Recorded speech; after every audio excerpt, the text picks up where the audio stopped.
Shalom, selamat pagi saudara yang dikasihi Tuhan. Kiranya berkat, damai sejahtera dan sukacita dari Tuhan Yesus Kristus senantiasa menyertai saudara sekalian. Sebelum kita mendengarkan firman Tuhan dan renungan, marilah kita berdoa.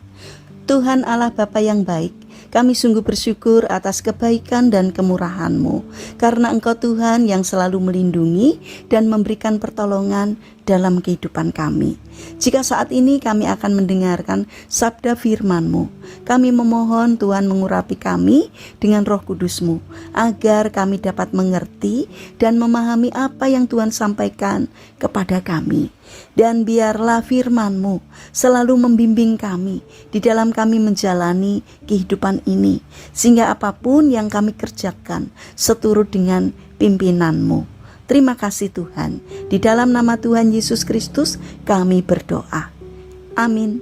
Saudara yang dikasihi Tuhan, bacaan firman Tuhan saat ini diambil dari surat 1 Petrus pasal 1 ayat 14. Demikian sabda Tuhan. Hiduplah sebagai anak-anak yang taat dan jangan turuti hawa nafsu yang menguasai kamu pada masa kebodohanmu.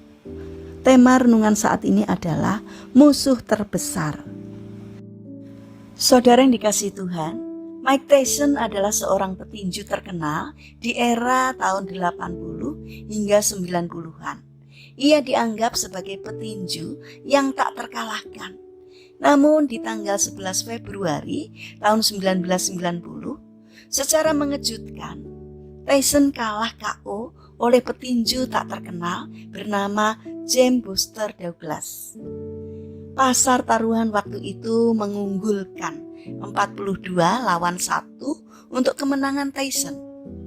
Tapi siapa sangka Tyson kalah dengan sangat memalukan.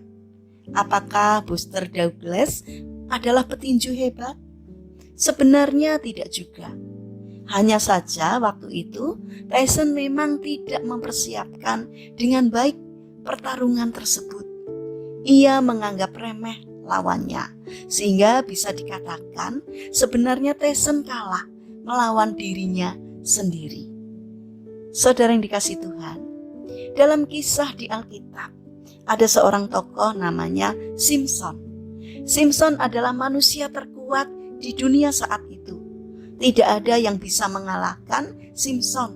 Bahkan tentara Filistin sebanyak apapun tidak berdaya ketika berhadapan dengan Simpson. Jika demikian, siapakah yang bisa mengalahkan Simpson?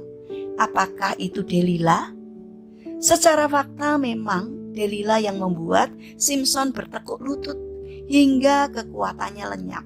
Tapi sebenarnya musuh terbesar dalam diri Simpson adalah dirinya sendiri. Simpson tidak bisa menaklukkan hawa nafsu dalam dirinya. Selain itu, Simpson merasa sombong dengan kekuatannya seolah ia tak terkalahkan. Saudara yang terkasih, kisah tragis Simpson menjadi pelajaran penting bagi kita, supaya kita berhati-hati dengan diri kita sendiri. Musuh yang satu ini lebih berbahaya dibanding dengan musuh-musuh yang lain. Sebab musuh ini sungguh tak terlihat.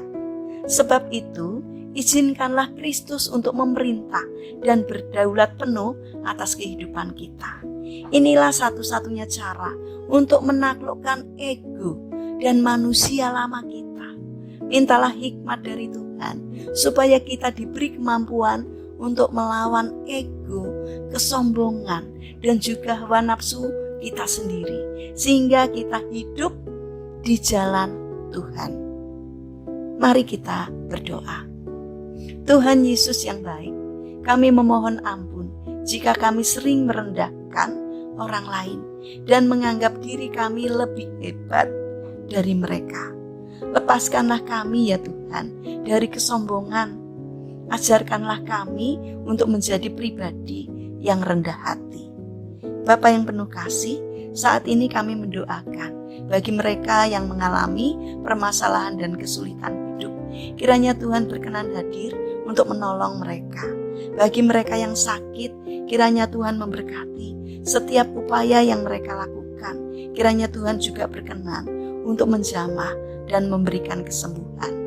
Bapa yang baik, saat ini kami ingin menyerahkan seluruh aktivitas kami hari ini kepadamu. Berikanlah ketekunan dan juga semangat kepada kami dalam menjalankan karya kami hari ini. Kami mohon kiranya Tuhan memberkati. Terima kasih Tuhan. Kami percaya bahwa Tuhan akan menyertai dan menolong kami. Dalam nama Tuhan Yesus Kristus kami berdoa. Amin. Puji Tuhan, saudara yang terkasih, kiranya firman Tuhan dan renungan hari ini dapat menjadi berkat bagi kita semua. Haleluya.